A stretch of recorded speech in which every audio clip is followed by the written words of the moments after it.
పరిశుద్ధ గ్రంథం నుంచి యోబు గ్రంథము 10వ అధ్యాయం 10వ వచనం నుంచి చదువుకుందాం. ఒకడు పాలు పోసినట్లు నువ్వు నన్ను పోసితివి కదా, జున్నుగడ్డ ఒకడు పేరబెట్టబడినట్లు నీవు నన్ను పేరబెట్టితివి కదా. చర్మంతోనూ మాంసంతోనూ నీవు నన్ను కప్పితివి, ఎముకలతోనూ నరములతోనూ నన్ను సంధించితివి. జీవమును అనుగ్రహించి నా ఎడల కృప చూపించితివి, నీ సంరక్షణ చేత నా ఆత్మను కాపాడితివి. అది దేవుడి చిన్న వాక్యం, దీవించునుగాక. హల్లెలూయా. ఒకడు పాలు పోసినట్లు నీవు నన్ను పోసితివి కదా. మరి యోబు అనే భక్తుడు మరి అక్కడ ఉన్న ఆ ఏరియాలో ఉన్న వాళ్ళందరికన్నా గొప్పగా ఉన్నాడంట. ఊజు దేశమందంట యోబు అనే ఒక మనుషుడు ఉన్నాడు. అతడు చాలా యథార్థవంతుడు. మొదటి అధ్యాయం 1వ వచనం. అయితే న్యాయవంతుడే, దేవుని యందు భయభక్తులు కలిగి చెడుతనం విసర్జించిన వాడు. అయితే ఆయనకంట 7 కుమారులు 3 కుమార్తెలు కలిగి ఉన్నారు. అంతేకాదు 7,000 గొర్రెలు, 3,000 ఒంటెలు, 500 జతల ఎడ్లు, 500 ఆడగాడులు కలిగి బహుమంది పనివారిని అతనికి ఆస్తిగా ఉండేను గనుక తూర్పు దిక్కు జనులందరిలో అతడే గొప్పవాడిగా ఉండేను. తూర్పు దిక్కు జనులందరికన్నా ఆయనే గొప్పగా ఉన్నాడంట. మరి ఎడ్లంట 7,000 గొర్రెలు, 3,000 ఒంటెలు, మరి అన్నీ ఉన్నాయంటే మరి ఆ ఊర్లో ఆ తూర్పు దేశంలో అక్కడ ఆయన అంత గొప్పవాడు ఎవరు లేరు. ఆయన మళ్ళీ ఎలాంటి వాడు? యథార్థవంతుడంట, న్యాయవంతుడు. ఆయనలో న్యాయం ఉంది. అయితే అది కూడా కాకుండా మరి దేవుని యందు కూడా భయభక్తులు కలిగిన వాడు. ఆయన దేవుని యందు భయభక్తులు కలిగి ఉన్నాడు కాబట్టి దేవుడు ఆయన ఎంతగానో హెచ్చించాడు. 7 కుమార్తెలంట, 3 కుమార్తెలు, మరి వాళ్ళు కూడా ఎంతో అందమైన వారు. అయితే సాతాను వెళ్ళి ఈ దేవుడి దగ్గరికి వెళ్ళి ఈ యోబుని నాకు అప్పచెప్పు అని ఆయన దగ్గరికి వెళ్ళి అడిగిద్ది. ఈయన అన్నీ ఉన్నాయి కాబట్టి నేను నీ యందు భయభక్తులు కలిగి ఉంటున్నాడు. అయ్యా కనుక అన్నీ తీసేస్తే ఆయన దగ్గర నుంచి ఆస్తులు అన్నీ తీసేసావనుకో అప్పుడు నిన్ను వదిలేస్తాడు అని అక్కడ సాతాను వెళ్ళి దేవుణ్ణి అడిగింది. అయినా దేవుడు ఆయన ఎన్ని తీసేసినా సరే ఆయన నన్ను వదలడు అని దేవుడు చెప్తాడు. మరి సరే ఆయన అప్పచెప్తున్నాను చెప్పి ఆయన దగ్గర ఉన్న ఆస్తి అంతా కూడా పోయింది.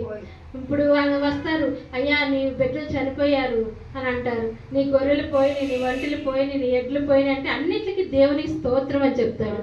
మరి అలా చెప్పేవాళ్ళు ఇప్పుడు ఎవరైనా ఉన్నారా? ఇప్పుడు ఒక 10,000 పోయినాయి అనుకో, ఎందుకు నా 10,000 పోయినాయి, ఎందుకు పోయినాయి, దేవుడు ఉన్నాడు కదా, ఎందుకు నా డబ్బులు ఎలా పోయినాయి అని మనం ఎంతో ఇదో బాధపడతా ఉంటాం. కానీ ఆయనకి గొర్రెలు పోయినా ఒంటెలు పోయినా, నీ గొర్రెలు పోయినాయి అని అంటే దేవునికి స్తోత్రం అంటున్నాడు. నీ ఒంటెలన్నీ పోయినాయి అంటే దేవునికి స్తోత్రం అంటున్నాడు. మళ్ళీ నీ పిల్లలు చనిపోయారంటే దేవునికి స్తోత్రం అన్నాడు. పిల్లలు చనిపోతే దేవునికి స్తోత్రం ఎవరైనా చెప్తారా? చెప్పలేరు. కానీ ఆ దేవుడే ఇచ్చాడు నాకు కాబట్టి దేవుడే తీసుకున్నాడు అని అక్కడ యోబు దేవుని స్తోత్రాలు చెప్తున్నాడు. ఈ సాతాను ఎన్ని తీసేసినా ఈయనకి దేవుని వదలట్లేదే, దేవుని భయభక్తులు కలిగి ఉంటున్నాడే అని ఏం చేసిందంటే మళ్ళా వెళ్ళింది దేవుడి దగ్గరికి వెళ్ళి ఈ ఆస్తి అంతా కాదు, ఆయనకి అనారోగ్యం కలగచేస్తే అప్పుడు నిన్ను వదిలేస్తాడు అని అంటుంది. అయితే సరే అని చెప్పి ఆయనకి అనారోగ్యం కూడా కలిగింది. అనారోగ్యం అంటే ఇప్పుడు చర్మం అంతా మరి కురుపులు అంతా అలా వచ్చేస్తుంది. అలా వస్తే మరి ఎవరైనా దేవుణ్ణి కోరుకుంటారా? దేవుణ్ణి నమ్ముకొని అలా వస్తే నాకెందుకు వచ్చింది, దేవుణ్ణి నమ్ముకున్నాను కదా, నాకు ఇవన్నీ ఎందుకు రావాలి, నేను దేవుణ్ణి వదిలేస్తాను అంటారు, అంతేగా. కానీ ఆయనకు అన్ని వచ్చినా దేవుని స్తోత్రం అనే చెప్తున్నాడు.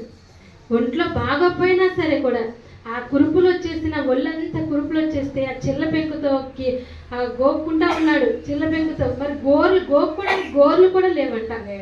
అయితే చిల్ల పెంకు తీసుకొని దాన్ని పెట్టి గోక్కుంటా ఉన్నాడు. మరి ఆయన తన భార్య కూడా నువ్వు దేవుడు అంటున్నావు, దేవుడిని దూషించి చచ్చిపోరాదని సాతాను తన భార్యలో కూడా దూరింది. నువ్వు ఎన్ని పోయినా సరే దేవుడిని వదిలిపెట్టట్లేదు, ఇంకా నాకు దేవుడు కావాలి అని అంటున్నావు. నువ్వు దేవుడిని ఒకసారి దూషించి చచ్చిపోరాదు, ఎందుకు ఇంకా బతికెందుకు అని భార్య కూడా అంటుంది. అయినా సరే అంటున్నాడు, మా దేవుడు అన్నీ ఇస్తేనేనా, దేవుడు నా దగ్గర ఇచ్చాడు, ఆయనే తీసుకున్నాడు అని భార్య కూడా సమాధానం చెప్తున్నాడు. మరి అంత విశ్వాసం, అంత గొప్ప విశ్వాసం యోబుకి అంత విశ్వాసం ఉంది. ఎంత విశ్వాసం దేవుడి మీద ఉంటే అంత మరి దేవుని స్తుతిస్తాడు, దేవుని అంత భయభక్తులు కలిగి ఉంటాడు.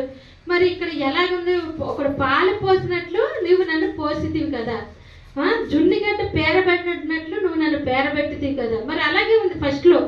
మరి పాలు పోసి ఎత్తుకునే అంత పరిస్థితిలో ఇప్పుడు అంత అంత గొప్ప ధనవంతుడు ఆ దేశంలో, ఆ తూర్పు దేశంలో ఆ యోబు అంత ధనవంతుడు ఎవరు కూడా లేరు. అలాంటి ధనవంతుడు ఏమీ లేని పరిస్థితిలోకి వెళ్ళిపోయాడు. ప్రార్థన చేస్తున్నాడు, అయ్యా నువ్వు పాలు పోసి నన్ను పోసావు కదా, జున్నుగడ్డ ఒకడు పేరబెట్టినట్లు నన్ను పేరబెట్టితివి కదా, చర్మంతోను మాంసంతో నువ్వు నన్ను కప్పితివి, ఎముకలతోనూ నరములతో నువ్వు నన్ను సంధించితివి, చర్మంతో మాంసంతో నీవు నన్ను కప్పితివి. ఇప్పుడు శరీరం ఎవరి స్వాధీనంలో ఉంటుంది? దేవుని యొక్క స్వాధీనంలో ఉంటుంది. ఇప్పుడు మనకు అనారోగ్యం రావాలన్నా, మనం ఆరోగ్యంగా ఉండాలన్నా, మనకి ఏదైనా సరే దేవుని చిత్తమే. మన వల్ల మనం ఇవి తింటే ఆరోగ్యం వచ్చింది, అవి తింటే ఆరోగ్యం వచ్చింది అని మనం అనుకుంటాం. కానీ ఏం తిన్న ఆరోగ్యం రాదు. దేవుడు ఒక మాట సెలవిస్తే మనకు ఆరోగ్యం వచ్చేసింది. ఇప్పుడు చర్మాన్ని మాంసాన్ని కప్పినవాడు ఎవరు? దేవుడే కప్పాడు. ఆయన మన జీవాత్మ మనలో ఊదాడు. ఆయన జీవాత్మ ఊదాడు కాబట్టి మనం ఇలాగా బ్రతకగలుగుతున్నాము. అదే కనుక ఆయన మనలో పెట్టిన జీవాత్మ తీసేస్తే ఒక్క క్షణంలో మనము వెళ్ళిపోతాం. ఇప్పుడు యోబు బాగా ఫస్ట్ ఆరోగ్యవంతుడే, ధనవంతుడే, కానీ ఇప్పుడు ఆరోగ్యం పోయింది, ధనము పోయింది. ఇక్కడ ప్రార్థన చేస్తున్నాడు, ఆయన నన్ను ఇలా చేసావు కదా, ఎందుకు మరి ఇక్కడ ఎముకలతో నరంతో నీవు నన్ను సంధించితివి, జీవం నన్ను గురించి నా ఎడల కృప చూపించితివి, నీ సంరక్షణ చేత నా ఆత్మను కాపాడితివి అని జీవమును అనుగ్రహించంట. ఆయన ఎల్ల కృప చూపించాడు. ఎవరు? దేవుడు యోబు అంతా కృప చూపించాడు. ఆయన కృప వల్లే ఆయనకు అన్నీ వచ్చినాయి. ధనవంతుడయ్యాడంటే ఆయన కృప వల్లే. ఆయనకి ఎడ్లున్నా, ఒంటెలున్నా, గొర్రెలున్నా, మేకలున్నా సరే కూడా, మరి 10 మంది పిల్లలున్నా సరే ఎవరిచ్చారు? దేవుడే ఇచ్చాడు. నువ్వే అన్నీ అనుగ్రహించావు కదయ్యా, నీ కృప వల్లే కదయ్యా నేను జీవించున్నాను అని ఇక్కడ చెప్తున్నాను. నీ సంరక్షణ చేత నా ఆత్మను కాపాడితివి. దేవుడి సంరక్షణ మనకి లేకపోతే మన ఆత్మ మనం కాపాడుకోలేము. దేవుడు మనల్ని కాపాడితేనే మనం కాపాడుకోగలుగుతాము. మన దేవుడు మనల్ని కాపాడకపోతే మనం ఏమైపోతామో మనకి తెలీదు. ప్రతి క్షణం ఆయన తన దూతల్ని మనకి కావలిగా ఉంచాడంట. తన దూతల్నే మనకి కావలిగా ఉంచాడు, మనకి కాపలాగా ఉంచాడు ఆయన దూతల్ని.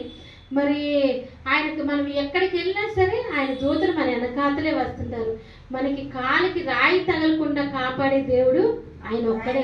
ఇప్పుడు మనం వెళ్తున్నప్పుడు ఏదైనా రాయి గబుక్కుని రాయి తగలపోయి మనల్ని ఒక్కోసారి తప్పుకుంటాం. అప్పుడు ఎవరు? దేవుడే మనల్ని పక్కకి తప్పిస్తున్నాడు. లేదంటే మనకు ఆ దెబ్బ తగిలిద్ది. కానీ ప్రతి క్షణం కూడా ఆయన మనల్ని కాపాడుకుంటూ వస్తున్నాడు. మరి యోబు స్నేహితులు కూడా ఆయన్ని ఎగతాళిగా చేశారు. అయినా సరే మరి అందరూ విడిచిపెట్టేసినా కూడా దేవునికి స్తోత్రం, దేవునికి స్తోత్రం, దేవునికి స్తోత్రం. అలాంటి పరిస్థితి మనకు వచ్చిందనుకో, మన ఆస్తి పోయింది, అప్పుడు మనం ఏం చేస్తాం? దేవుడినే వదిలేస్తాం. నాకు దేవుడు వద్దు, దేవుళ్ళో ఉన్నాను, ఎందుకు ఇవన్నీ వచ్చినాయి నాకు అని అనుకుంటాం. కానీ మనకు కూడా పరీక్షలు వస్తాయి. పరీక్ష వచ్చినప్పుడు మనం ఏం చేయాలి? మనం కూడా నిలబడాలి. ఇవన్నీ దేవుడు తెలియకుండా మనకి రాదు. మరి యోబు ఏం తప్పు చేశాడు? ఏ తప్పు కూడా చేయలే పాపం. ఆయన ఏ తప్పు చేయకపోయినా సరే సాతాను మరి దేవుని శోధించినప్పుడు ఆ యోబుని దేవుడు సాతానుకు అప్పచెప్పాడు. మరి ప్రాణం తప్పించి ఆయన ఎంతో కష్టాలు ఎన్నో అనుభవించాడు. ఒక ప్రాణమే పోలేదు అంతే. కానీ ఒంట్లో రావాల్సిన రోగాలన్నీ వచ్చి ఎంత ఇబ్బంది పడ్డాడంటే అంత ఇబ్బంది పడ్డాడు. అయినా సరే కూడా దేవుణ్ణి ఆయన వదిలిపెట్టలే. యోబు అయినా అసలు వదిలిపెట్టలేదు. నాకు నువ్వే కావాలి, నువ్వే కావాలి, నువ్వే కావాలి. అప్పుడు సాతాను సిగ్గుపడిపోయింది. సిగ్గుపడిపోయి యోబు అంత భయభక్తులు కలిగిన వారు ఇక్కడ ఎవరు కూడా లేరు. మరి సాతానే మరి ఆయన సాక్ష్యం ఇచ్చింది. మరి దేవుడు మనం కలిగి ఉన్నప్పుడు మనం ఏ విషయంలో కూడా ఎన్ని కష్టాలు వచ్చినా, ఏమొచ్చినా సరే దేవుని మాత్రం మనము విడిచిపెట్టకూడదు. ఆ యోబు ఎంత విశ్వాసం కలిగి ఉన్నాడు. యోబు కంట మళ్ళా కుమార్తెల్ని అనుగ్రహించాడంట దేవుడు. కుమారుల్ని అనుగ్రహించి అందమైన బిడ్డలను దేవుడు అనుగ్రహించాడు. ఆస్తి అంట ఇప్పుడు 3000 గొర్రెలు అన్నాడు, 3000కి 6000 గొర్రెలు ఇచ్చాడు దేవుడు. మరి అంతా మరి ఒంటెలు డబుల్ ఇచ్చాడు, మరి మేకలు డబుల్ ఇచ్చాడు, అన్ని డబుల్. రెండోసారి ఆయన ఎప్పుడైతే దేవుడి వైపు నిలబడ్డాడో దేవుడు అన్ని డబుల్ సమకూర్చాడు. దేవుడు అలా చేయగల సమర్థుడు. మనం ఎప్పుడైతే దేవుని విశ్వాసం కలిగి ఉంటామో దేవుడు అన్ని కార్యాలు మన ఎలా జరిగిస్తాడు. ఎలాంటి పరిస్థితుల్లో కూడా దేవుడు యోబుని విడిచిపెట్టలేదు. మరి యోబు కూడా దేవుడిని విడిచిపెట్టలేదు. భయభక్తులు కలిగి ఉన్నాడు, న్యాయవంతులుగా ఉన్నాడు, మరి అన్ని విషయాల్లో కూడా నమ్మకంగా ఉన్నాడు. నమ్మకంగా ఉండబట్టి దేవుడు ఆయన్ని ఎంతగానో 2 ఇంతలు మరలా హెచ్చించాడంట. మరి 2 అంతలు అసలు ఆస్తి కూడా ఎక్కువగా దేవుడు అనుగ్రహించాడంట. అటు 42వ అధ్యాయంలో 12వ వచనం, యెహోవా యోబును మొదట ఆశీర్వదించినంతటి కంటే మరి అధికంగా ఆశీర్వదించెను. అతనికి 14,000 గొర్రెలను, 6,000 ఒంటెలను, 1000 జతల ఎడ్లను, 1000 ఆడగాడిదలను కలిగెను. మరి అతనికి 7 కుమారులను, 3 కుమార్తెలను కలిగిరి. మరి అంటే అతనికి 7 కుమారులు, 3 కుమార్తెలు కూడా మళ్ళా ఫస్ట్ ఎంతమంది? 10 మంది. మళ్ళీ 10 మందిని దేవుడు అనుగ్రహించాడు. మరి 14,000 గొర్రెలంట, 6,000 ఒంటెలంట, 1000 జతల ఎడ్లు, 1000 ఆడగాడిదలు, మళ్ళీ డబుల్ దేవుడు అనుగ్రహించాడు. ఎప్పుడు అనుగ్రహిస్తాడు దేవుడు? మనం ఆయన భయభక్తులు కలిగి విశ్వాసం కలిగి ఉన్నప్పుడు దేవుడు మనకు పోయిన కన్నా రెట్టింపు అనుగ్రహించే దేవుడు.